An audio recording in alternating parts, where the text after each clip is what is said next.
So I thought to myself, maybe I'll try something outside my wheelhouse. Because sometimes, it works out well and I find something I enjoy. And since my local friends gifted me Ikki Tousen, I decided to give it a whirl.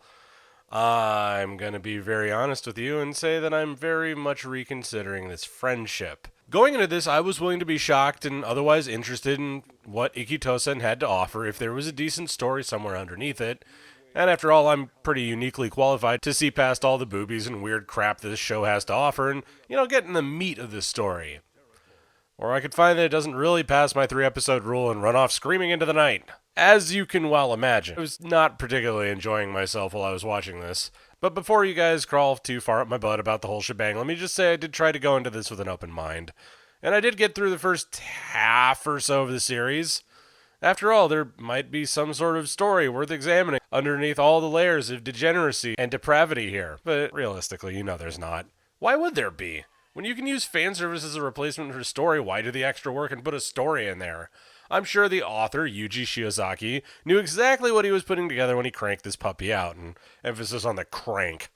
Now, to be fair, I don't rightly know how much commonality there is with the original manga, and you know how I do the whole take as presented thing, but I'm certain whatever the case may be with this, the original work is not something I really have to worry about. And before people get on my case about not watching to the end, the show didn't interest me in the first half. There's pretty well no way I'm going to be suddenly interested in it just because I watched another episode. So, as is so often the case with so many Japanese works, this is loosely based on the Romance of the Three Kingdoms.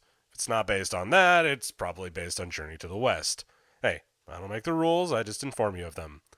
The main character, Hakufu Sonsaku, is a transfer student coming into Nanyo Business Academy, which is currently embroiled in a turf war with several other schools, none of which I care to remember the name of. Her cousin, Kokin Shuyu, is on guard to protect her ostensibly from bullies, but probably should spend more of his time carrying around extra clothes for her. Hakufu is, to be blunt, an idiot. She's the kind of bubble-headed numpty that would be a gag character in any other series, but here she's right out in center, taking full advantage of her tendency to expose herself accidentally. Now, I dislike stupid characters out the gate, but she's got the mentality of a third grader. Ugh, I'm amazed she remembers how to breathe half the time.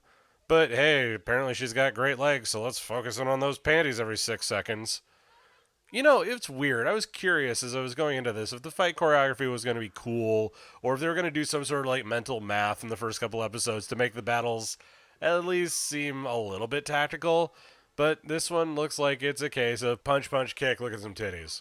Honestly, I've never been so thankful that a show's been in 4:3 before, so I can minimize the amount of information that I have to take in. So thanks to these hook jades called sacred beads, which carry the soul of a Chinese warrior in them, everyone in the locale has these astonishing martial arts powers.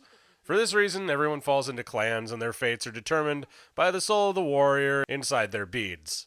This is extraordinarily good news for people who get Guan Yu, Zhang He, and whoever else was a named character in Dynasty Warriors, and extraordinarily bad news for anybody who ended up getting, Farmer A with pickaxe. Kokin, for his part, exists in a weird state where he spends most of the first couple episodes getting his butt kicked in an effort to keep Hakufu, who's by and large a better fighter, from getting into trouble.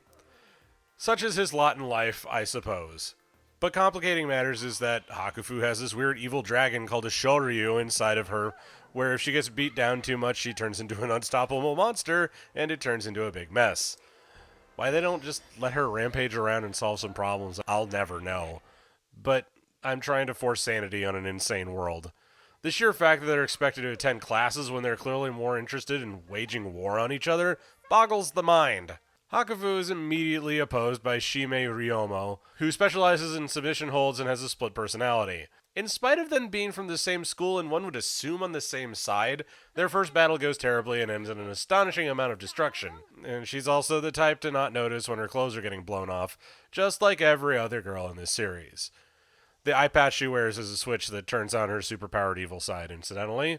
She's at the beck and call of Genpo Saji, who seems to run the joint, but at this point, keeping track of the politicking seems like a right waste of time. If you want to know that kind of stuff, go read Romance of the Three Kingdoms. Or more likely, take a course on it. Maybe get a diagram or a PowerPoint to keep track of everything. It's merry hell. Incidentally, Hosen Ryofu is actually Lu Bu. Do not pursue Lu Bu. Characters do pretty much what you think they're going to do in this. There's no real surprises. I had a moment where I was watching, and I said to myself, I wonder if Hakufu can actually read. And then 2 seconds later, the joke is that she can't read. They make a big stink about muscles relaxing while in a chokehold, and I thought, I just bet she's going to piss herself. And lo and behold, I was right. Either the show is predictable, or I should start running lottery tickets. But here's the takeaway. Our main character is a baby-brained honeypot. Her immediate rival is a psychotic maid. The only sane man in the world is her backup. This show got 4 fucking seasons. Guys, gals, and everyone outside and in between, is there something actually alluring about watching a pretty girl get beat up? Is there something actually attractive about sexualized violence? Because I would argue that no, and also that you're all filthy degenerates for even considering it. Now, of course, the argument is, I'd never do this in real life, and of course you wouldn't, you numpty. But the fact that it even starts to cross people's minds in fiction boggles my own. Is the draw watching girls get beat up? Is the draw that you just really want to see some barely clothed girls ruin each other's dental work? Because there's some deep-seated fucking problems there if that's the case. Especially when you consider that these girls are so dumb as to be cause for concern like Hakufu, or a stoic robot like Ryomo, or whatever weird personality quote-unquote quirk may come up from the half-dozen other sloppily dressed and otherwise mildly psychotic characters that pop up. Seriously, Hakufu being so goddamn cavalier with exposing herself, even outside of combat, isn't funny and not really sexy. It's just creepy. She's like Goku levels of dumb, and has about as much understanding of the world as a newborn baby kitten. Maybe I'm the outlier in this, but I really just don't like watching girls get their clothes ripped off and pounded into bloody messes. Now, there's probably a contingent of you who are like, what's the matter? Don't want to see a girl fight like a man? And my counter to that is, no, not particularly. The point here, however, isn't to make a show where a girl takes the kind of hits that male fighters do all the time. The point of the show is clearly to beat the hell out of women, sexually objectify them in the process, and have apparently a bloody good time doing it.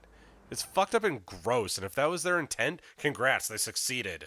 I feel like talking about the art is almost secondary because of the extreme use of quick cuts to convey motion and long pans across scenes. It looks like butt, figuratively and a lot of times literally. It's flat and it lacks energy.